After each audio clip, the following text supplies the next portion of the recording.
Hi, I'm Surabhi Sapra. Welcome to my podcast, The Migrating Occult. Our guest for today is none other than the founder of Wildlife Trust of India, Mr.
Done things. WTI was born in 1998 in a spare bedroom of my house with four people sitting and brainstorming on how to do things in a model that we thought would be more effective. Two or three things, if I can say, really.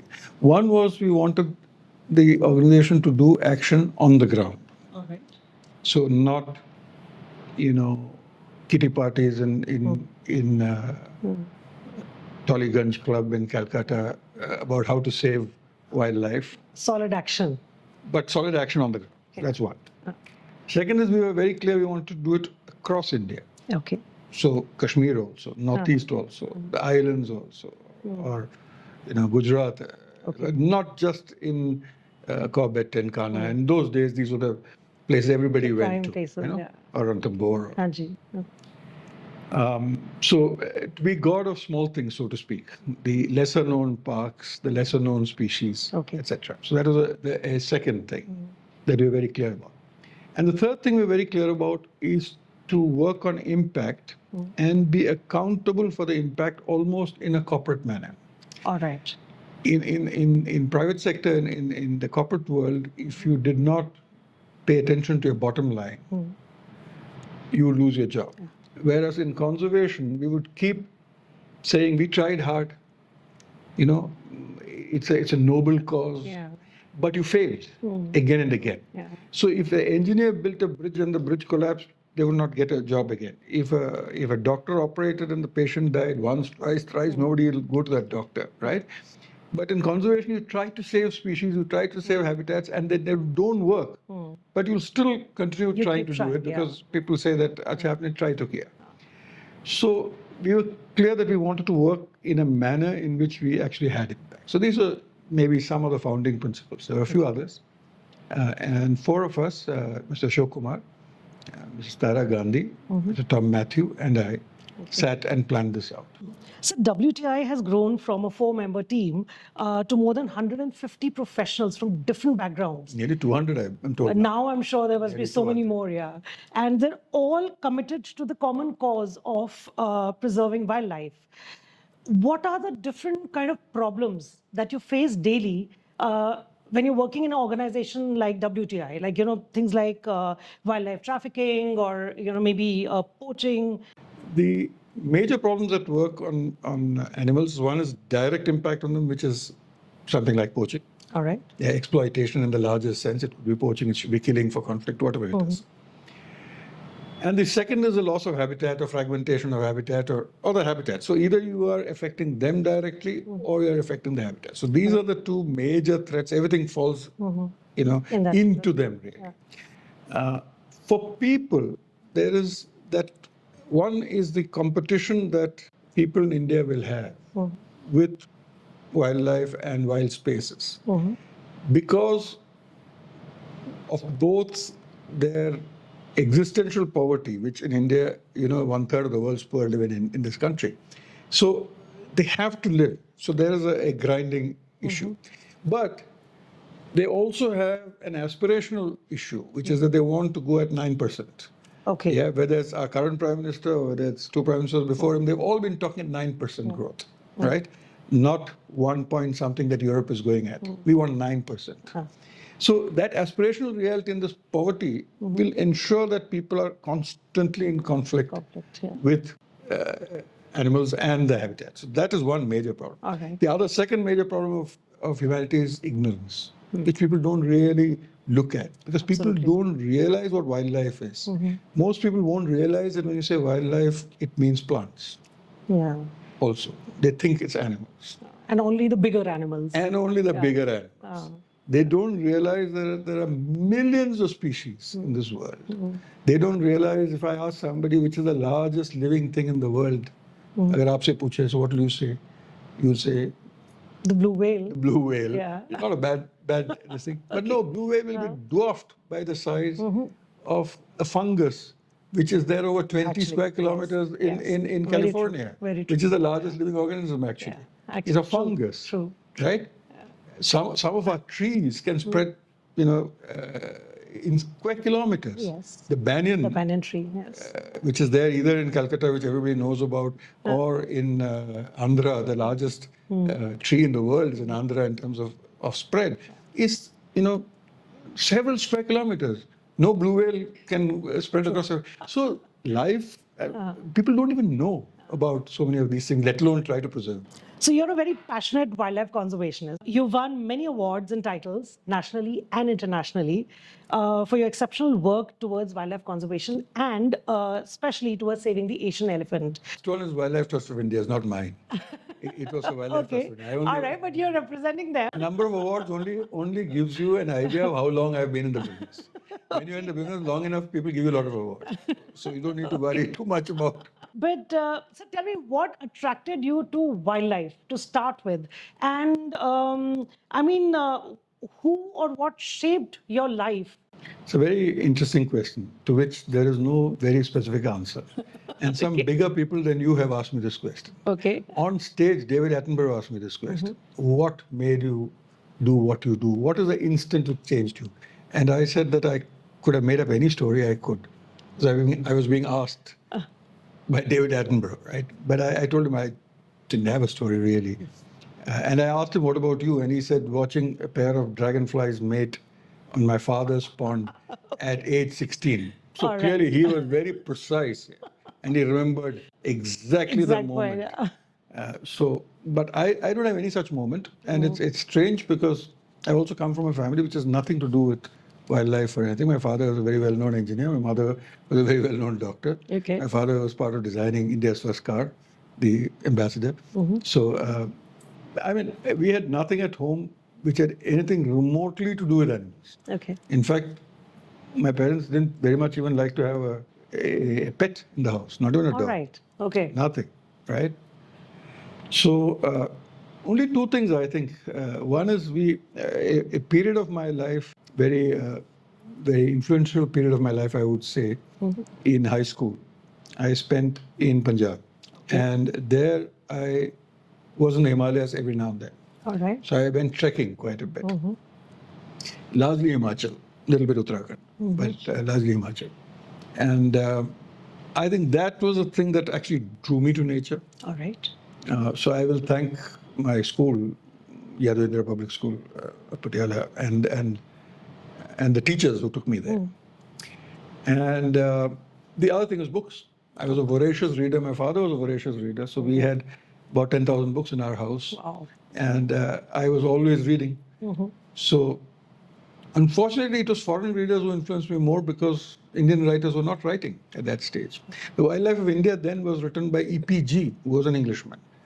In The Mammals of India, which I have now rewritten, was written by Prater, who was an Englishman. Right? The big names in those days was Durrell, Gerald Durrell, Harriet used to write, of course, David Attenborough, Jane Goodall, and on elephants, Ian Douglas Hamilton used to write in those days. But they were all non-Indian people. The only person who was an Indian who was writing, but not in a greatly popular manner, but little more technical books, was Salim Ali Saab, who was writing on birds, which is why when I finally decided to do my post-graduation, I went to him. Okay. Seeking something. So I really didn't have any personal mentor. I learned by myself. Okay. But you're extremely passionate about elephants. Yeah. So anything particular that happened or why? There's no one instance. That may be my genes. I'm originally from Kerala, All right. Although So, I played cricket in Punjab with Navjot Sidhu, by the way. But anyway, my genes are from Kerala. Okay. So maybe Malayalis have got a word in Malayalam which is roughly translated to elephant lunatic. So it's not elephant love, it's elephant lunacy. Okay. Because the amount of love they have for elephants is, transcends everything, I'm told. Okay. Maybe it was that. Not that I grew up with elephants or anything. All right. But the more I read about them, the more I realized that they're near persons. They're very, very similar to us. Right. True. In so many aspects. That they drew me, closer as an interesting Subject to study and an animal to watch. Okay. Sir, in civilization, elephants are usually used for rides or maybe in a circus or so. And in the wild, I'm talking about the layman, they're either seen as the mast mauler, the trunk swinging, grass eating, or the fierce matriarch who's protecting her tribe. Beyond that, it's just like, wow, an elephant, that's it. But what role do elephants actually play as part of the ecosystem? The view of elephant in civilization is not only circus and Rides. That's a very northern Indian point of view. Where yahan pe yahi hota hai, but circus bhi, by the way, ban hua for a long time. It has been banned. Absolutely. But in southern India, Kerala, for example, has got nothing to do with either of these things. Yeah. It is used for carrying God only. First by Hindus, then by Christians, now by Muslims also. Okay. All three carry the God, and it comes from a Hindu tradition that you go to God, means to the mandir, 364 days of the year. One day God comes to you. Okay. And because God is slightly bigger than you, it will come on a bigger thing, which is an elephant back. All right. Okay.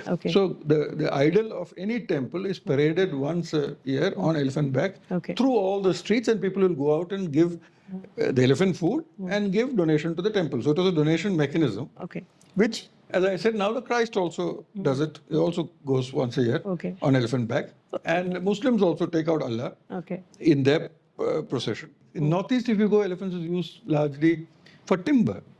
Yeah. So in different parts of the country, they were used for different things, really. I'm talking traditionally.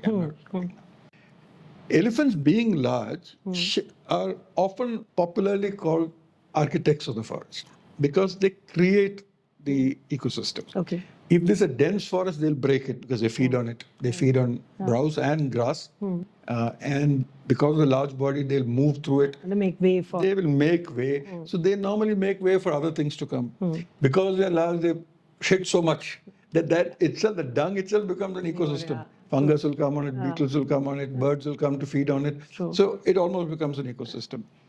They dig for water if they don't find water, especially in drought. They're very, very good diggers with their tusks and with their feet. They'll kick it open and they will get water. When they get water, other animals also can drink water. They benefit, absolutely. Yeah. So it is largely, I think, a factor of their size and their intellect. So if you were to describe an elephant in 4 words to a lay person, I describe it as a big, intelligent, social, nomad. All right. If you know these 4 words, you know an elephant. So the rite of passage aims to secure connectivity and safe passage for larger mammals, elephants, tigers, even others, right? Wildlife Trust of India, along with the Government of India and some top scientists, have surveyed and identified about 101 such functional corridors all over India. For the understanding of the audience, what exactly is a wildlife corridor? As in, is it something like a tunnel that is made? How do you identify a corridor, and what exactly does it mean? And how do you secure it? Because a corridor is not a corridor like an industrial corridor. In fact, it's an interesting question you asked, because when we first said that we will try to secure corridors, one prominent minister in the state said, over my dead body, I will stop Vivek Menon making corridors. Because he thought corridor is a concrete corridor, that like a road that you build between Delhi and Bombay. Okay. So, so he was a forest minister of a state, and he thought I was destroying the forest by building a corridor. Oh my goodness. Okay. If for that size, a mega herbivore over 2,000 kilos, things like rhinos or big buffaloes or elephants or hippos, for example, a thing of that size, needs that much food. And because it needs that much food, if it stays in one place and keeps eating, the forest will finish. Absolutely. So it has to move. It's as simple as that. It has to move, the forest will regenerate, and it will move and come back again. So a circle here. It's a circle that biologically it actually has to fulfill. Absolutely. That movement pattern of an elephant over millennia, because they're social, they move in a herd, they have been moving in a certain way for millions of years. That is called a corridor. Now, when that movement from one habitat to the other, so it has to link two habitats around. So if there are two habitats, let's say you are from Uttarakhand, so you will know Corbett and Rajaji. Absolutely. So if elephants move from Corbett to Rajaji and back, the things that connect Corbett to Rajaji, which before human beings went and built Rishikesh and Haridwar and everything. Yeah. Remember, we think Haridwar and Rishikesh are the epitome of our civilization. They're recent. Very true. Yeah. Elephants have been in millions of years. True. There was no Haridwar. There was no human being, right? So one time they were all connected. Because of all that we have done, we have disconnected them. Absolutely. Now the things that connect Corbett to Rajaji through Haridwar and Rishikesh, for example, I'm just giving an example, are called corridors, right? So these are natural movement paths that the elephants are choosing. We are not choosing or building anything or anything. We follow elephants. We're just ensuring that safely they can follow their own. So that's why we use the word rite of passage. Also, many people have many misunderstanding that a corridor hai to hamari zameen chali jayegi. We're saying rite of passage, not ownership. True. Elephants don't want to own land. Tree plantations or tea plantations and other such huge areas, which are very good for the elephants, because they get their cover, it's secure for their calves, they get food, and they can easily move around and all. But it also leads to human-animal conflict. So how do we, look into this? Can these things be mitigated? How can this be solved, or rather resolved? We can try to mitigate, and there's no final solution. Conflict has been mentioned in Rig Veda. Yeah. Okay, when you see Indus Valley seals, you have seen elephant with chains, with a carpet-like thing on top, which means somebody was riding the elephant. I don't think that it can ever be completely solved, just like human-human conflict can never be solved. You can see in this world today, with all that we have learned, are we solving any conflict? No. It's just getting worse, actually. Because of the way humanity is built, there will be conflict, I must say, with any other living thing. Now, tea gardens, you said, tea gardens or any large plantations were very bad, deforestation in the early days, during the British days. It was probably one of the largest deforestation in those days was tea garden. Having said that, for elephants, tea gardens are okay. Because like you said, they walk through and they don't drink tea. The only problem is that they drink the alcohol that the labor make. They can come, miles smelling alcohol. And if they've got one drink in one place, they'll come years and years and years into the same place. Because they know there was a hood shop there, right? Even if people stop making for 5 years, they'll come and search. So they destroy labor shanties and other things because they're temporary structures. They're not well built. And elephants are searching for alcohol or for salt. They love salt. They need salt. So there is destruction when they pass through in that way. But the tea garden itself doesn't face much destruction because elephants can actually walk.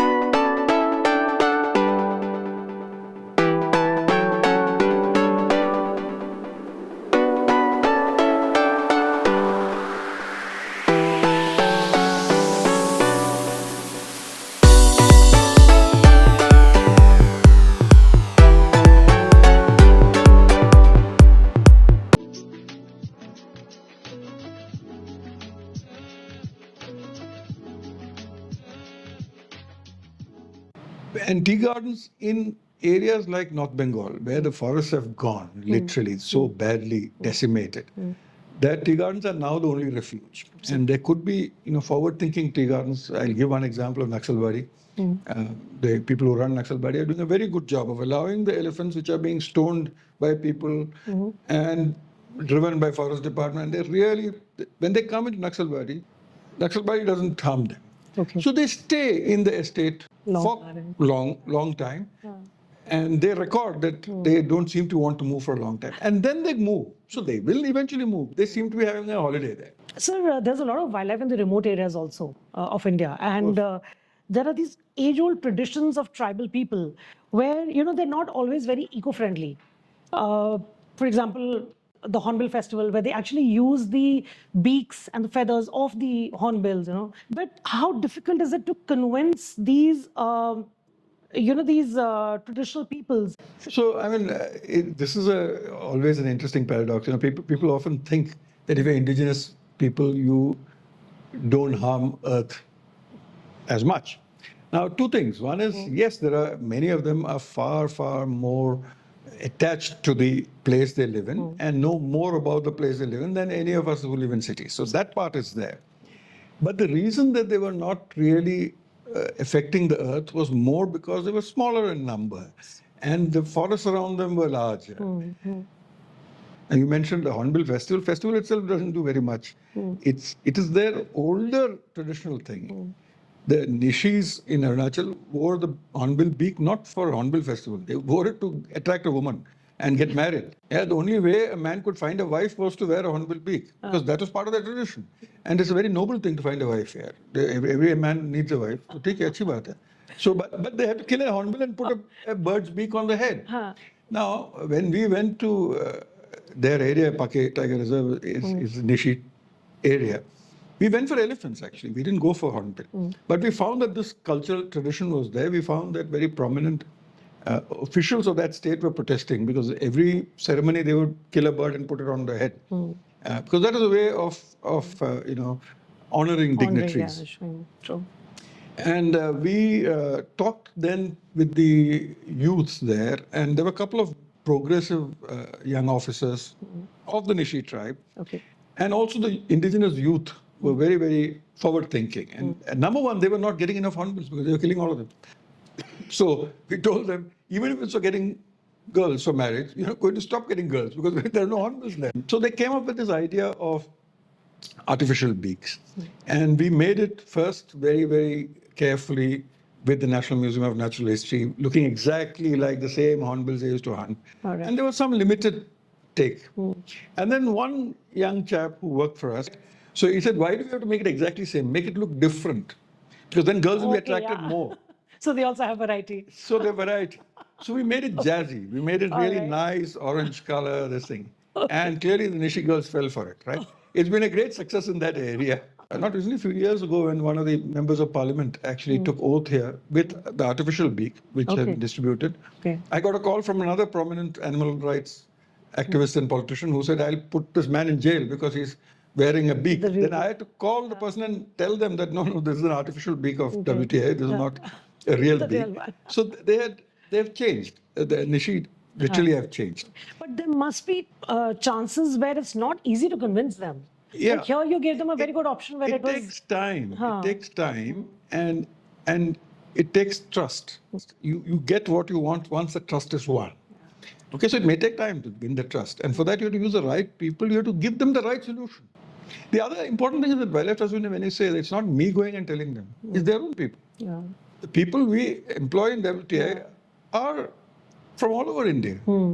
See, people often ask me, how do your people work in Kashmir? I said, because they're Kashmiris. Wo jayenge kahan? They're from there. So like this, we know the problems that are there. And so we employ people from that area. So in Arunachal, we employ Arunachalis. So in Mizoram, we employ Mizos. So that way, they understand their own people. So the elephant has been declared the national heritage animal of India by our government. The Gaj Utsav is a very public event organized by Wildlife Trust of India, along with, of course, the government and a few other organizations. Now, what is the concept behind the Gaj Utsav? And how does participating in the Gaj Mahotsav impact the mindsets of people about elephant conservation? Yeah. I think the linking of the two are very interesting how you made it, but it's absolutely true that that's how it happened, which is that I was part of a committee in the ministry many years ago, which was asked to rethink on the policy of conservation of elephants. Okay. And we came out with a landmark report. It was chaired by Mahesh Rangarajan, the eminent historian. And we came out with a landmark report called Gaja, Okay. which talked about ways of conserving the elephant. One of those recommendations was to make it the national heritage animal. All right. The national animal is a tiger. Yeah. But the heritage animal we thought was a thing which should be done because the elephant has such ties with Indians, right? Including Ganesh. Absolutely. And whatever you said about its use in so many districts. And that was one of the first recommendations, I think, of that report, which actually got done. That I think the government liked very much, and very quickly they did it. But at the same time in that report, we had said that despite that, there is a rift between so-called Ganeshji and the actual elephant, right? And the thing that struck me many years ago, about 15 years ago, was in Assam when a group of elephants were poisoned. Now, poisoning elephants itself is rare in India. It's much more common in other parts of the world. True. Now getting a little more common, unfortunately. Yes. But these elephants, not only were they poisoned, but some local youth had written on chalk in Assamese, because this is in Assam, had written on chalk on the dead elephant, Dhan Chor, paddy thief, Bin Laden. Oh my goodness. Bin Laden. Osama Bin Laden. Okay. Now, the transition of the elephant from Ganesha to Osama Bin Laden. Now, Bin Laden has nothing to do with the elephant. Of course. It was just some hatred that this guy had. He had written Bin Laden. So the idea was how to bridge that gap between Ganesha and Osama Bin Laden. In Gaja, in that report, we had written that we have to bring Gaja back to the Praja. The idea of Gaja being a heritage thing that we want to the people, there's no point. Government saying it's Schedule 1, this, that. It's only on papers then. It's on paper. But if the elephant goes from India, I think as part of the soul of India. Oh yes, absolutely. Right? So we have to do something to change it. That is why the Gaj Utsavs, the Gaj Mahotsavs, which is what we call it here, by the way, in northern India, wherever we go, we adapt it to their language and their words. Each place have got their own thing. Tamil Nadu now happening calls it Yane Tiruvare, which is the Tamil word of elephant festival. All right. Right? So each place has their own thing. Okay. So the idea is, when we first did it, which was pre-COVID, was that people celebrated in all the 10, 12 states that have elephants, large elephant numbers.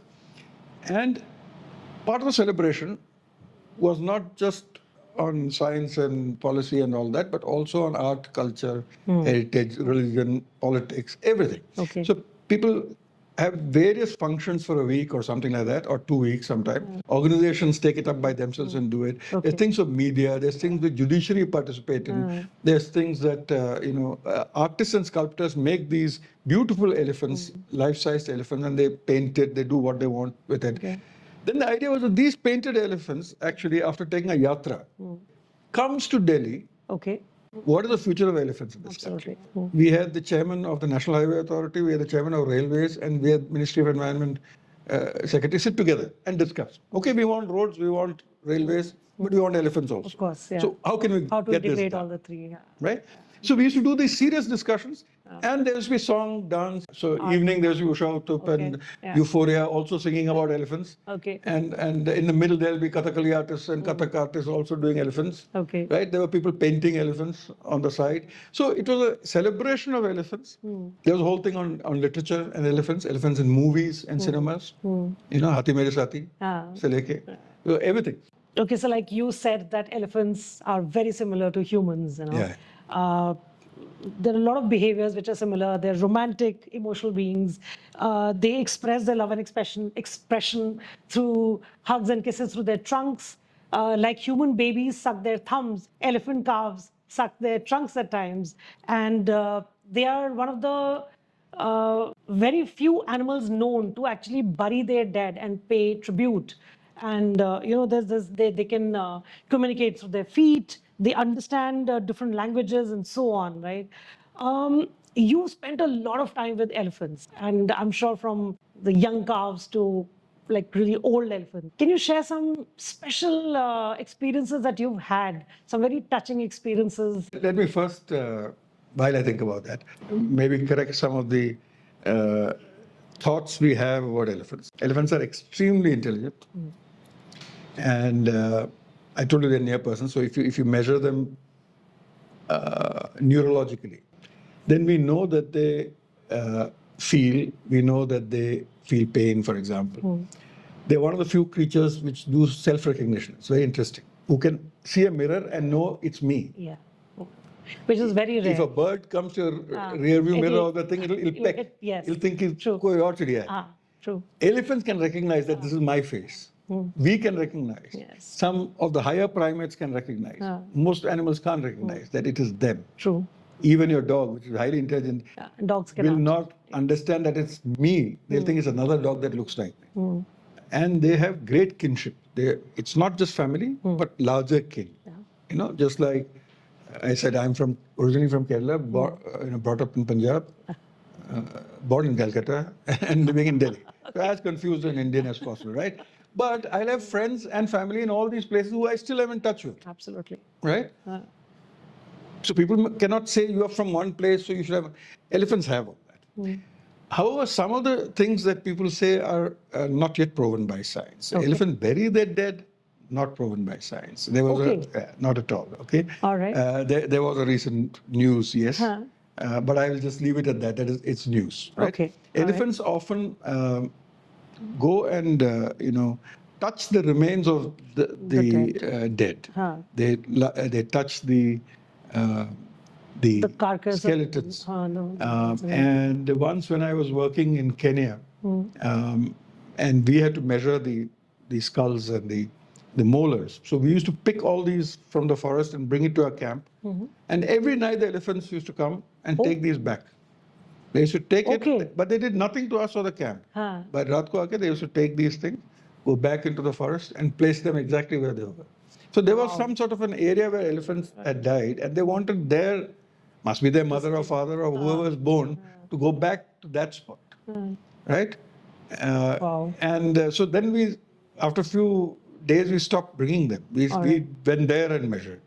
But it's amazing that they're not harming you, nothing. They're just quietly coming and in the same spot. It is not something that happened to me, but in the same camp I'm talking about, in northern Kenya, in Samburu, a person who was doing his PhD, he's now a very well-known elephant scientist, and he used to work on this herd for a long time. And the matriarch, when it had a prolonged old age and couldn't keep up with the herd, so the herd used to move away. All right. So she used to be almost on her own towards the end. But one day she came into camp. Came right into camp, which animals don't unless they have a reason like this, right?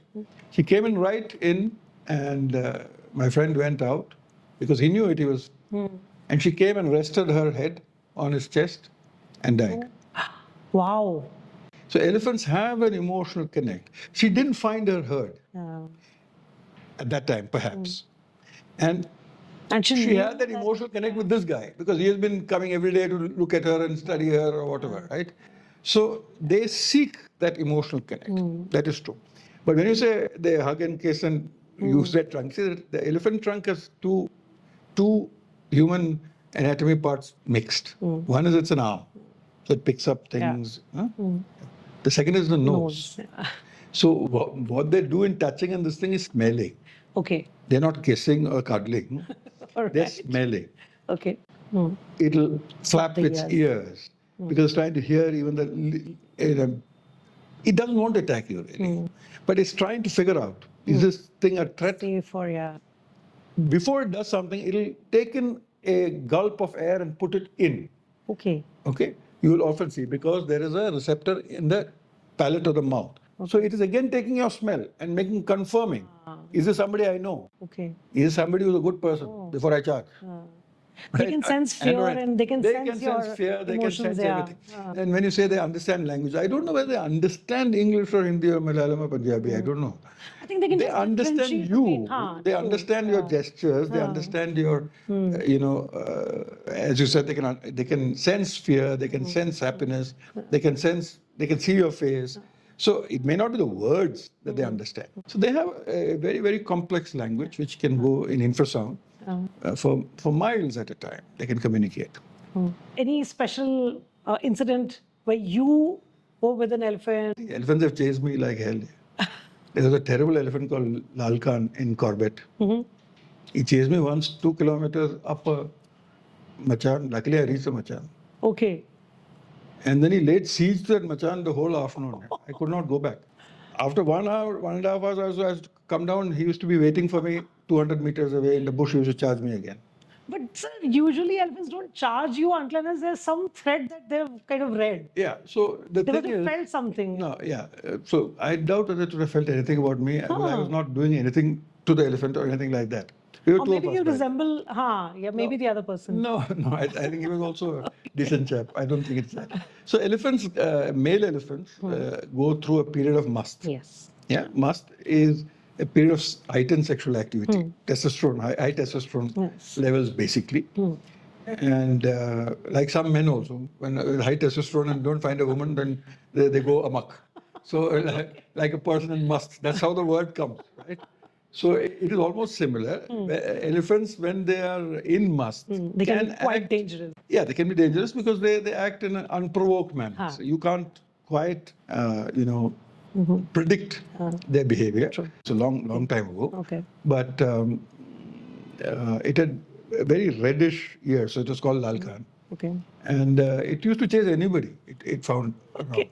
In those days we could walk. After these sort of things happened, they stopped that walking in park. Otherwise, we could walk up to the machan. Remember Dr. John Singh, who was a very great elephant expert who recently passed away. He was with his teacher, who was a great elephant expert at that time, Dr. Nair of Kerala Forest Research Institute. And the two of them were walking at some stage, and they saw this elephant bull that they knew they were studying. And John Singh said, I somehow felt something was wrong, so he climbed a tree. Oh, all right. And his teacher, Dr. Nair, said, no, don't worry, I know this elephant. So he knelt down to take a photo. The elephant charged and killed him. Okay. So John Singh used to always tell me and teach others that Dr. Nair was an elephant expert. Yeah. He knew the elephant, but the elephant didn't know him. That elephant at that particular time did not recognize Dr. Nair, the elephant specialist. It had something else on its mind. So tell me something, like they say that elephants have a very sharp memory. They have a very good memory. Yeah. So supposing there is this elephant in must who's kind of injured or harmed, or like he chased you, the next time when you meet and he's not in must, would he also be the same? Would he react the same? Or no? Elephant in must and out of must can react completely different. Okay. It's almost like that's a different period. Oh, all right. Yeah, it's two different individuals. It's almost Jekyll and Hyde. But elephants recognize. So you asked about good things also. There was this elephant that called Sonakali, which we had rescued, bought, you can call it what you want, and given to Corbett, Northern Corbett, Suranadi Wildlife Sanctuary in those days, because they didn't have an elephant for patrol. And this was an elephant doing badly in some other thing. All right. So we acquired it from them. Not Wildlife Trust of India, it was even before Wildlife Trust of India. All right. And we used to, treat that elephant to something, piece of jaggery or something like that. It used to like. And Sonakali used to like us and know us. And once when Ashok and I went and our jeep went, she almost came running, and Mahat was on the back and the Mahat fell off and she came running to greet us. And this old Mahat, he says, कि अरे हम तो इतने साल से हाथी के Mahat है, हमारा कहना है तो सारे हाथी मानते हैं, पर आप कौन लोग हो जो हमें भी गिरा के ये आ रहे हैं आपके पास? So Mahat was brought in later.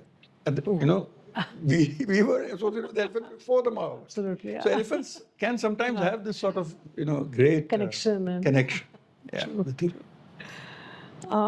Sir, Mr. Stephen Alter has written a book called Elephas Maximus, where he mentions that with time, tuskers are reducing in number, and this could be because of the excessive ivory poaching.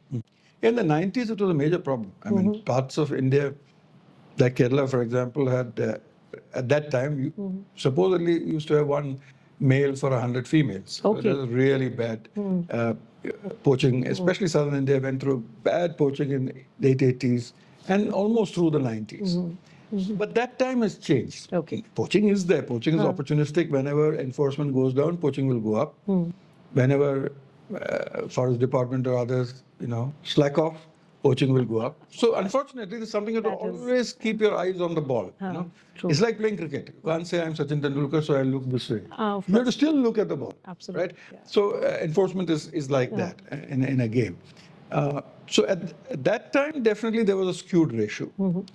Now it's recovering. In many parts of India, I think it is recovering. All right.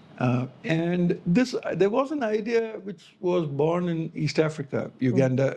I mean, there was scientific theory by a few people that because of the poaching, elephants were having less males All right. and were having females, etc. And or that they were having less tuskers, or males which were being born maknas without tusk. But that a lot of later genetic work has shown that's not true, because just for interest's sake, it looks like, we can't say for sure, but it looks like tusk is a gene inherited from the mother. Okay. All right. Just like mustache of a man or beard of a man is inherited from the mother, not from the father. Okay. Yeah, so certain things, tusk seems to be a matriarchal gene All right. at the moment. Okay. So if that is the case, by killing the males, it should not affect. Absolutely. But there's a theory that elephants can paint because, there's a... Elephants can paint. Okay. There's no theory. There's a painting hanging in my room, done by an elephant in front of me. So they can paint. Whether you should make them paint or not, there's a lot of animal welfare issues that you are forcing them to paint and selling the painting. But they say that elephants, whether in wild or domesticated, they are very creative and they use their trunks or their feet to actually make tools. So... Yeah, sure. They're very creative, and they can use their trunk is extremely, flexible, but their brain is even more flexible. So they can definitely use it to do many things. All right. By the way, you used another word which I want to correct for viewers, because domesticated. There is nothing called domesticated I'm elephant. sorry, I didn't mean to. Captive elephant. Captive, yes. See, domestic, the wild cat is a tiger or leopard. The domestic cat is our Billy at home. The two are different genes and different Latin name. Yeah. The dog which is wild is a wolf or jackal or something. Our dog is a different thing. Yes. Canis familiaris, not Canis lupus. So they're different things. Elephant in the wild, or when we keep it in chains, is a captive wild animal actually. Even if you see captive elephants, you see the ears, most of them have pink blotches. Some people say it's just because you keep scrubbing them in water and all that. Some people say, no, it's a diet that you're giving them. But whatever it is, captivity seems to be getting depigmentation blotches on elephants. So number one, there could be elephants with lower pigmentation. But genetically, whether it's albinism or not, albinism is one kind of depigmentation. The more common things are leucisms. All right. And this can happen in any animal. For example, the white tiger. Yeah. The so-called white tiger is only a leucism of a tiger, which happens at some stage.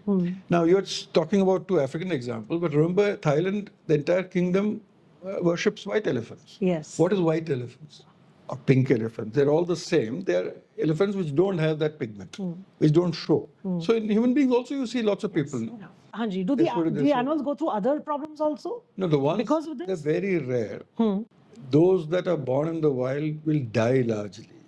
Okay. They will not really survive to adulthood. Very few survive, which is why even in Thailand or whatever, they used to worship it, because it was a rare thing. When the king wanted, they used to go searching for a white elephant. Because it was a very rare animal.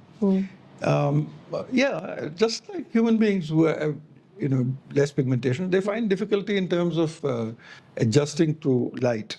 Okay. The glare, sunlight. the sunlight, Okay. etc. Okay. They are more prone to several other infections. All right. In the wild, this happens to all sorts of animals. So if there are animal which is preyed upon by a predator, of course they'll have a problem because they'll be seen. Yeah. They don't have the... Easier than the others. Completely. The others have that for camouflage, a certain kind of coat. Now that camouflage is lost. Gone, If they're a carnivore, they don't have a camouflage for hunting. So they have issues.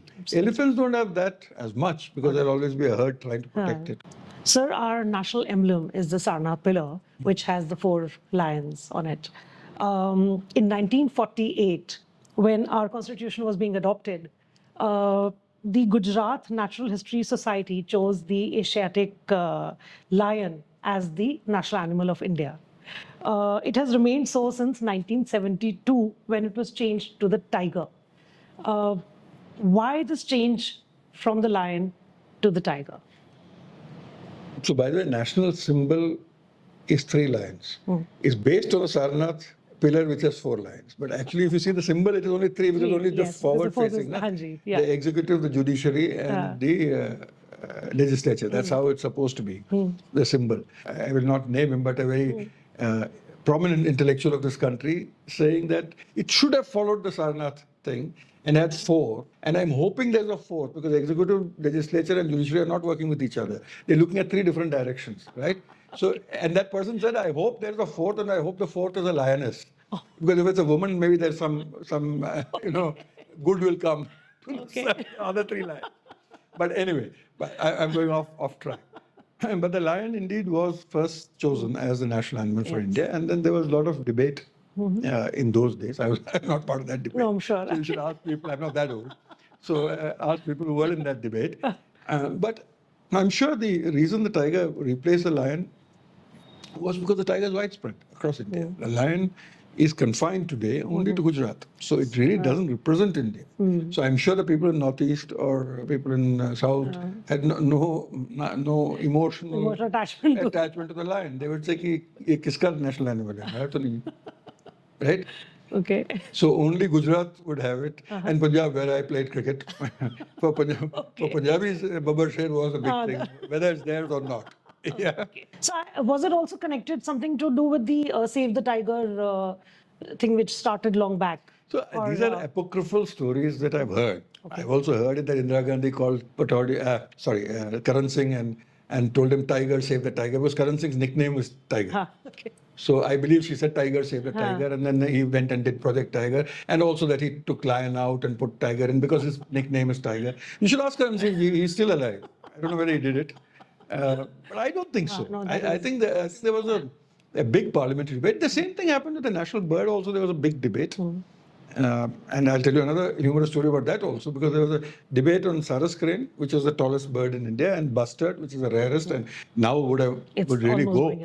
And the peacock. And peacock actually was the most common. So many people at first didn't want it.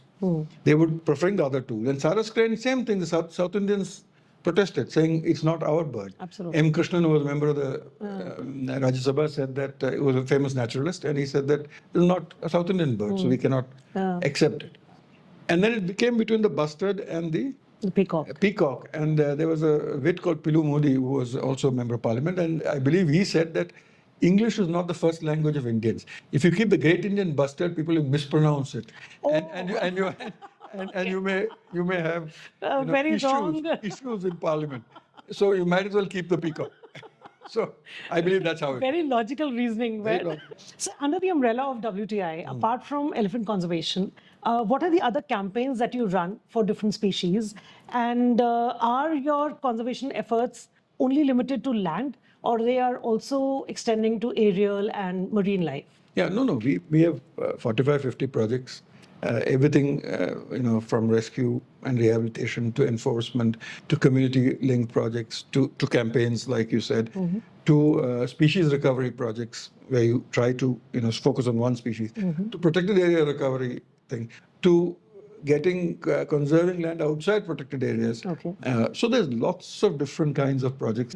The whale shark, where nobody knew of this fish in India, literally, till a chap called Mike Pandey, very well-known filmmaker of India, made a film called Shores of Silence, where he documented that 500 whale sharks were being killed in Gujarat per year. It's the largest fish in the world. It's the size of a London double-decker bus.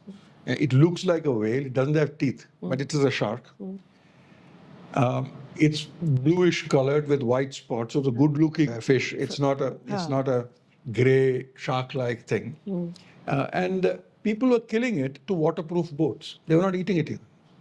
So they used to go out in small boats, put a hook and pull this big fish and bring it all the way to Veraval and Porbandar and all that, kill it and use the liver for waterproofing boat. The Gujaratis didn't have a name for it, so they called it barrel because they used to fill barrels with the liver and leave it for a few months. It became oil. Then they used the oil for waterproofing. Such a waste.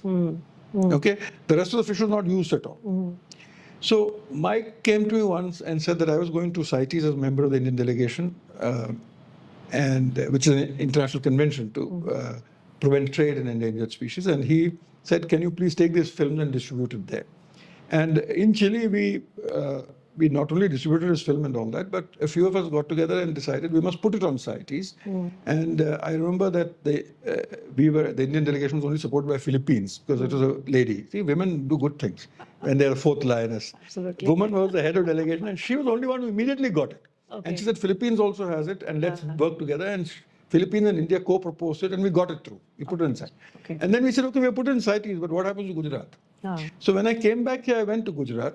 So a friend of mine, who was then vice chairman of WTI, he asked me, he said, "Arey, this is one side is Dwarka, one side is Somnath. And this fish looks like Matsya Avatar to me." Oh. So he said, "We should ask some religious person to do something." And my first reaction was to get religion into it. It's a double-edged sword. It can But work, it really it may works. not work. Actually, yes. You know, It can go the wrong way. Can go wrong way because we are trying to save it not for religious reasons. But the person who worked for me in Gujarat at that stage, he told me that, "Sir, there is one religious preacher here who is not just a religious preacher, but he's got a great hold on fisher folk. And if he says something, fishermen will agree. Although he preaches Ramayana, Ramkatha, but even Muslim fishermen will listen to him because he's a social reformer. And his name is Murari Bapu." This gentleman who worked for us went and met him and told him the whole story. Then we also went and met him. And he said, "Fine." And in the next Ramkatha, he said, "Ye Matsya Avatar hai. Aur isko marna machhi marna nahi hai, dev hatya hai." Finished. Overnight. We could have finished the project and gone. Koi nahi mara. You know, we were fated across the globe. I went to Australia, Mexico, here and there to give talks on how this whale was saved without major project. All I did was to hire one cricket stadium for Murari Bapuji to come and give this Ramkatha. Also, our people started telling him about various things, including the fact that this fish is also found in Australia, it's found in Africa. Then another Ramkatha, I heard him, give the thing that ye ladki hai. ये लड़की है गुजरात की जो ब्याह के गई है, south Africa गई है. ये लोग वैज्ञानिक हमें बोल रहे हैं कि ऑस्ट्रेलिया गई है, साउथ अफ्रीका गई है और वापस बच्चे देने आ रही है. अच्छा. गुजरात. अब कौन बाप इसको मारेगा? बेटी है. Very powerful messages. But I think he's a very smart religious guy who knows where to touch the chord. He did. And finished. Now the Gujaratis call it Wali. They gave it a name, the loved one. They gave it a name. They protected it. It is on stamps. Earlier they'd not even heard of it. Now Gujarat has adopted it. Now fishermen, when they cut the nets also, Gujarat has a compensation scheme for fishermen, relief scheme. They give them money. Saying that if by chance it comes into your net, cut it, and aapka net damage hua, so we'll give 25,000 rupees or 50,000 rupees or something like that. They give. The state gives only state compensation relief for any fisherman in the country. Right? So it is a wildly popular conservation thing. So India shares international land borders with 7 countries, and its positioning is very strategic as regards to the Southeast Asia. The Indo-Nepal border is a highly sensitive zone that is covered with acres of dense forest that are home to some rare, amazing species. Also, the frequency of cross-border wildlife crime is very, very high in that area. You have trained wildlife officers in almost like more than 50 countries in wildlife crime prevention. What has been your observation regarding this? And how can these kind of crimes be controlled or mitigated? So see, in a past life before Wildlife Trust of India, I helped Mr. Ashok Kumar, who we also founded this organization. But before that, we started an organization called Traffic, which was meant to look at the illegal trade in wildlife. All right. And one of my early thing was to crack the rhino and ivory trade. And he focused on tiger and Shatush at that stage. All right. And in fact, I was undercover for more than a year and a half in many of these countries. Okay. So that's a different part of my life. And therefore, my real expertise in wildlife conservation actually started with enforcement and anti-poaching. Okay. And like you said, I've trained officers in Africa, in the Caribbean, in the Middle East, so former Soviet Union, all over, Pacific Islands. And in those days, I used to myself train in the Indo-Nepal border. Okay. Customs, police, the With the border Iron patrol, okay. Seema Suraksha Bal is what I was looking for. Okay. And in other parts of India, BSF and CRPF as well. They are all very, very important because they guard the borders. The army does not have as much of a role because it's not in their mandate. But paramilitary and police, it's in their mandate to stop this crime. So Indo-Nepal border has a problem, you said, of wildlife crime, but no, it's a problem of every trafficking. Everything goes up and down. Agreed, yeah. So usme wildlife also goes. The issue is along the border, like you said, we have got some of our finest forests, whether it's Dudwar, Katarnia Ghat, or Valmiki further on, etc. And the same thing is in Manas with Bhutan. But the Bhutanese do not necessarily put as much of a pressure on Manas as the Nepalese put on India. In that sense. I mean, and I'm not talking politically, I'm just talking about the fact that people have a much more of a trading relationship. And they seem to move things up and down. And it's very, very important that the intelligence services there and the paramilitary actually work. The Forest Department by itself cannot work. So even in Wildlife Trust of India, we've been working over the last 5 years on a very, very specific project on the Indo-Nepal border. Okay. We start in Dudwa and go all the way to Valmiki in Bihar. So, and the idea is to train all the enforcement agencies, particularly in intelligence and in cross-border operations that stop this crime. Remember, trafficking is not only the person who runs across the border. You have to get at the intellectual people behind. Or if you draw an hourglass, which is easier to understand, an hourglass, right? Top are the number of poachers, which are many. Bottom are the number of consumers. Maybe there are Chinese consumers wanting tiger bone. There are many. But always the middle would be the place where you tackle for enforcement. That's been our thing, is a trader. What we're interested in is a trader. We're not interested as much in the poacher for two reasons. One is the number of them. And number two is that if you cut the trade, the poachers will not have a need to poach. And also the who poaches is often a poor person. And they're doing it for subsistence. So it's easy to put them in jail. But that's not the real solution. It's not the solution. The solution are the rich people and or the traders. Like a lot of my work, which is recently being made into a book also and maybe a film, on my early work was with Ashok Kumar, uncover Sansachand, who used to sit in one gully in Delhi and control entire tiger poaching. He has never killed any animal. He's not a poacher, but he probably killed most of India's tigers behind by sitting in one gully number 11 in Sadar Bazaar. My God. Right? So we took out Sansachand. It took me 11 years to take him out, and Ashok and me. Wow. Not just me, Ashok actually, largely more than me. Both of us. To the extent when he finally got into jail, he said कि या तो खुदा है या अशोक कुमार है, जहाँ देखो वो आ जाते हैं मेरे पीछे. Otherwise, this guy was out for years and years. Nobody was, getting him. Moment he went in, that entire network collapsed. Tiger bone, when we first did in the early 90s, nobody was looking at it. They were thinking tiger skin. Exactly. It's basically the skin is not even 1/100th of the cost of the bone. The bone costs much more in Chinese medicine.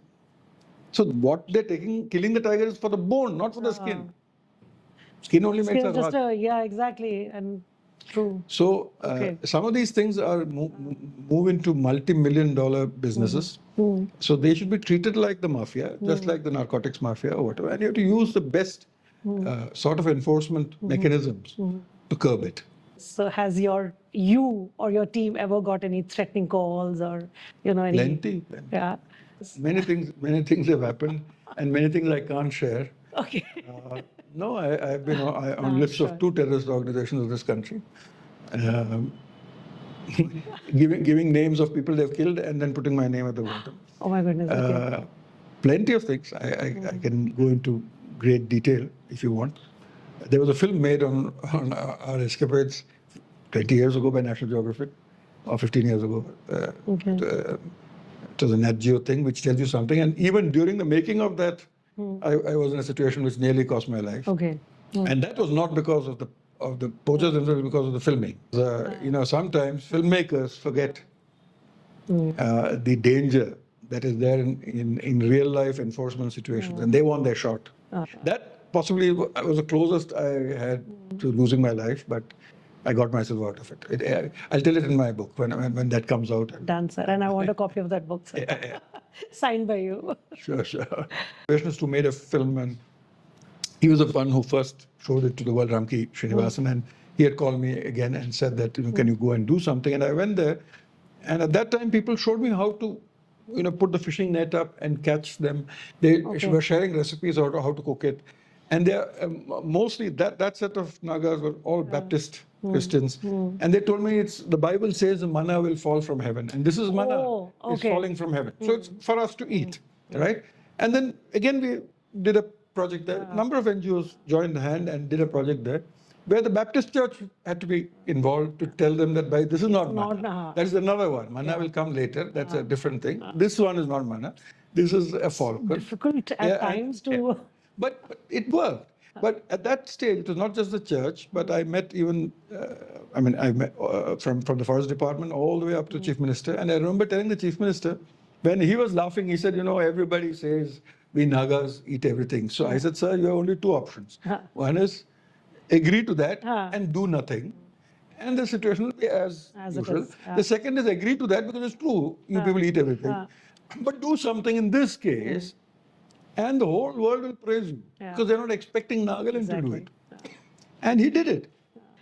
So what about plants that are found in the higher altitudes? Like, of course, animals we can relocate, but what about plants? Like, so climate change is real, and it is really threatening a lot of our life.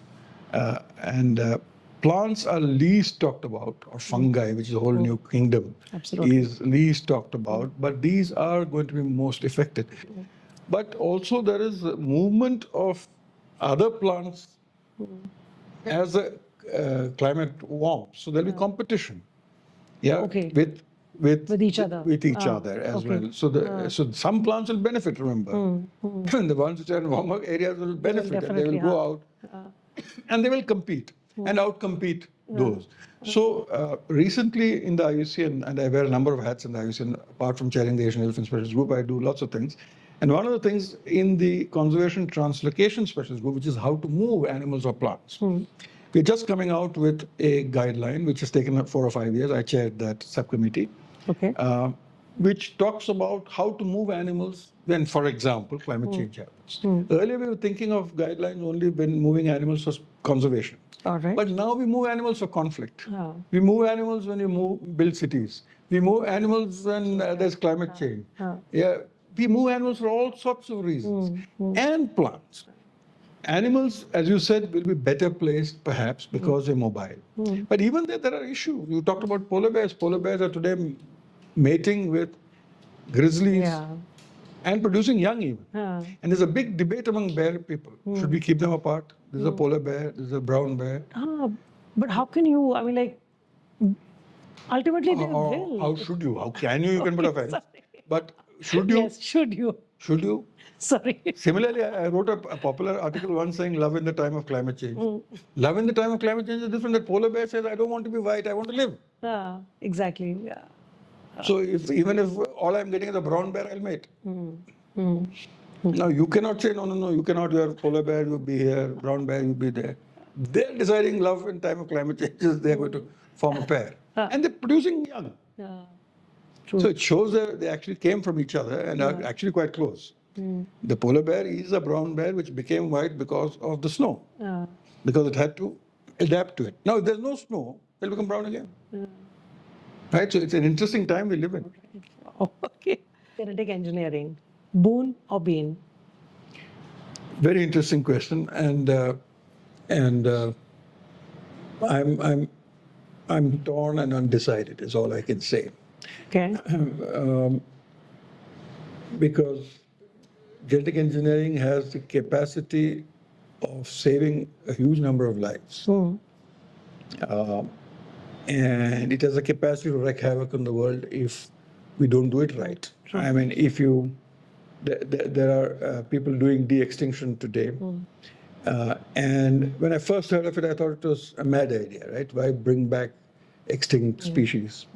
I visited one of the leading centers in the US, and I was, the two parts you must know. One is that I was blown away by technology that is there. Amazing amount of technology that we're not using in conservation, and we should be using, not only to bring back extinct species, but to stop species from going extinct. Absolutely. Now, some of these people have combined, including the lab that I went to, have combined to send some embryos to that northern white rhino where the last male has died. Last male has died, but the 3 females. Now, either 3 females will also die, and that's the end of that. Or if these guys can make these embryos, which they seem to have made, I don't know what they do, put salt and pepper and shake, and here's an embryo, a test tube. They have sent 9 embryos. Now, if one of those females can have a child, there's a hope, right? So technology is that way. It's fascinating. I don't want to tell you what I learned there, but I was amazed. It was like Jurassic Park and science fiction and all rolled into one. They're saying they're getting those the mammoths back. Yeah, that's one of the projects, and many things that have gone from the world. They want to bring it back. They have the money and the technology. Now, the important thing is to use that technology. Now, you think of things like mammoth bring back or something, and you think it's controversial, right? But genetic engineering is not about that alone. They are at the moment changing the DNA of mosquitoes so that you don't die of malaria and dengue. Is that good or bad? But you never know what else might come up. Yes. But if you stop people dying of malaria and dengue, that would be a good part. Not just human beings. Aren't we hampering with the ecosystem, sir? I mean, mosquitoes are supposed to spread malaria and dengue. I mean... So if you go to Hawaii, they will be very unhappy with you because their entire native wildlife are going because of malarial parasite. They're losing more birds than ever lost anywhere in the world because of malarial parasite. Okay. They'll never come back. Okay. My father keeps asking me. My father is 92 and he's still there, and he keeps asking me, "Tum karte kya?" Why? He said it's anti-Darwinian. Those things which should go, should go. And those things that survive will survive. So much. He said, if I made a car like your Rhino, which looks so bad, it will not sell. So wo jayega, the new model will come. Now, that is a philosophical thing. You can say, let everything go. We will not interfere. Otherwise, whatever we are doing is interference. All you are saying is we'll draw a line and say this much is interference is okay, this much interference is not okay. Right? But so, like you just mentioned that polar bears are now meeting with the brown bear. So वो तो naturally भी हो रहा है अब. Like that is a kind of genetic engineering which is happening naturally also. But certain things, there seem to be cataclysmic declines. Like vultures in India, we found diclofenac. We had to take our action of taking out diclofenac from the ecosystem. Others, 99% decline, it was gone. Frogs in Costa Rica are now coming up to India, right? The fungus is finishing them off. We have seen 80%, 90% decline in all species of frogs. They'll go before you know it. Similarly, birds in Hawaii, they're showing cataclysmic declines. We're losing species before we know it. There are 20 left, 25 left, 30 left. That bad. So they're that bad. So when things become bad, or just when you know you can't control something, you try to do something, right? So that's another kind of philosophy. So part of trying to, but do you want to release monsters back into the wild? No. So you have to have some ethics. You have to have some, much debate before any of these things are done. Finance Ministry of India, for you. Also, again, by the finance minister, but it is not. It's a Hindu business line award, not finance ministry award. Okay, so you received it from the finance minister, Hanji, for your phenomenal contributions. Okay, for WTI's phenomenal contribution to nature conservation. I'm one person here. There are 200 people here, so not mine. Of course, of course. But tell us a little about that experience No, of receiving the it was honor. a great experience, and I'll tell you exactly what I said on stage. I said that when I first got this mail, I thought it was spam. Okay. Because it was social change maker. I said social change maker, तो कोई wildlife के आदमी को बोलेगा ही नहीं. So I said there's something wrong. It's spam. And anyway, I didn't recognize the people who sent it also. So Okay. I was going to put it into my trash bin. And I said, I went further down and said it will be given by Nirmala Sitharaman, Finance Minister. I said, definitely spam. Bilkul. She was sitting there also, she was laughing. I said, when I saw your name, I said, definite spam. Why would Finance Minister give me social change maker? Yeah. So there's something wrong with this. Then one journalist I knew long ago who had interviewed me 20, 30 years ago, she called me, she's in the, and she wanted to interview me for the award. Then I realized, okay, oh that email is right. So there's some award is there. To think that Wildlife Trust of India is given an award along with Vande Bharat is interesting, right? That we are not in a niche, but we are seen as something which is important for society, for societal change. And I think that's the most important thing about the award. The fact that it's business line that's giving it, and I said it there, that it's about time that all businesses know that protecting the environment has to be part of anything that they do, not only part of the 2% CSR. 2% CSR, everybody thinks is great, lots of money coming to CSR, but 98% is being used to ruin the earth, and 2% to save it. So that's not a good thing. That 98% should be used for saving the earth and the people. Then 2% हमें चाहिए भी नहीं. Bilkul. Bilkul. If all businesses just do something good, that's enough. True. Absolutely. Okay. This one is for you.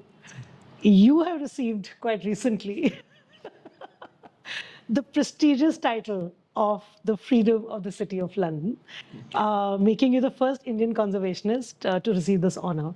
And the notable recipients of this title have been Shri Jawaharlal Nehru ji, Winston Churchill, Margaret Thatcher, Nelson Mandela, the England cricketer Sajid Mohammed, and the Indian actress Shabana Azmi. Yes. So first of all, heartiest congratulations for that, sir. And please share a little bit of this. What is the award for, and how, your experience of being added to this prestigious list? No, greatly honored, but it's a very, very interesting award, very strange award. It's an award from the 13th century, given by the Lord Mayor of London for London's most honored citizens. All right. So same thing, when I got this thing, I first asked them, please check your list. I'm not a citizen of London. I've never lived outside India. Yeah.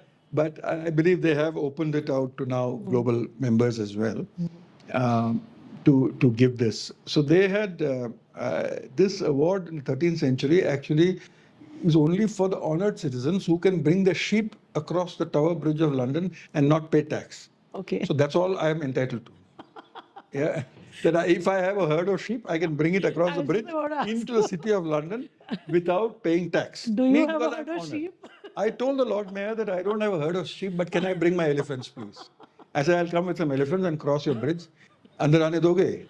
He said, please call me, otherwise the police may arrest you. He said, please call me, I will allow you to bring. Yeah. All right. Yeah. So anyway, so it's an honor. It's an honor, and I'm very happy that they have again, not too many conservationists on that list. So Nicholas Stern was with me. He got that also, who was the biggest name in climate change. So that again is a very important thing, I thought, that they are now recognizing people in climate change and conservation and all that. I think it's high time, sir. Yeah, it is high time. And very, very happy to be part of that select set of people. Yeah. So you started at a very young age. Yeah. And ever since you've been raising the bar for yourself. Wildlife conservationist, author, photographer, founder, executive director, advisor, on numerous board, co-chair of committees, jury, the list just goes on. Yeah? This reminds me of a dialogue from one of the movies, Yuri. How's the Josh? Hi, sir. Josh is very high. Josh is very high, and I can see it right now also. On most days. But that day Josh is not high, I go back to sleep. All right. Or I throw all of them out of my room. and drink some more coffee, Okay. and do my own thing. That's all. Okay. But how do you maintain this vigor and this passion and this spark after so many years of being into, conservation or, of course, that is your passion, I Yeah, understand. it is what I wanted to do all my life. तो उसमें there's nothing. It's not like coming to work or anything. So, but usually होता है ना 30 साल हो गए 40 साल हो गए, so people kind of Yeah, you can have lose the you can spark have conservation fatigue. You Huh. can or you can have fatigue in Burnout anything and, you do yeah. because you're bored of it. So I think I mean number one. But I can still see like that childish thing that अगर कुछ मिला project तो yes I'm on. So that is there in I you. take on much more than I should. Yeah, all new things which come to me. Okay. So I do very many different things in the day. And the Wildlife Trust of India that you're interviewing me on is only one of the things I'm doing. Yeah, I spend a lot of time nowadays on IUCN globally. All right. On completely different things from what you're talking about. I do all sorts of strange things. I just for a friend who died, I've now taken up a advisory thing in Guinea, in French Guinea in Africa, on chimpanzee and elephant. Till he died, he used to keep telling me, come and tell me about elephant. He's a chimpanzee man. Yeah. And he passed away. Unfortunately, I never got time. But when his video called, I couldn't say no. So I told her, okay, I'll do it. I'll take it on. So 1 year, I'll go to Guinea now. Okay. All right. And do things for them. But I do different things so that it keeps my mind, alert. I write books. As I said, I'm now trying to put my hand into a couple of films. So I do all sorts of things. Okay. And I photograph. I still go into nature 5 to 10 days in a month. I'm in this office only 10 days maximum. Right. Yeah. So what is your mantra for the young generation? Keep working. Karma. Wake up and do something that you want to do. If it's something you don't want to do, don't give up so fast also. Today's generation gives up very fast. Yes. So that's another thing. You need to give it a little time to know whether it is really. But if you're absolutely sure that's not what you want to do, then leave and do something. Do what makes you want to do it, whatever it is. And then you will be good at it, I'm sure. And then focus. I'm a cricketer. So you used to say, stay at the pitch, stay at the pitch, stay at the pitch, right? But stay at the pitch, but then my co-opening batsman in school, Navjot Sidhu, also whacked the first ball for a 6. So you have to stay at the pitch, but be adventurous also, and do something interesting, right? So it's a combination of that. So sport teaches you many of these things, of how to compete, how to win, how to want to win. That's it, and have fun doing what you're doing. Right, so great. Thank you so much. This has been an absolutely enlightening session. And thank you for your time. Thank you for your patience. And amazing input, sir. Thank you so much. I'm sure the audience has so much to learn from. Very, very informal chat. Thank you very much. Thank you. So there's a small memento that I'd like to present to you. So this is a photograph that I've clicked. Yeah. It tells all the stories in one frame. Wonderful film.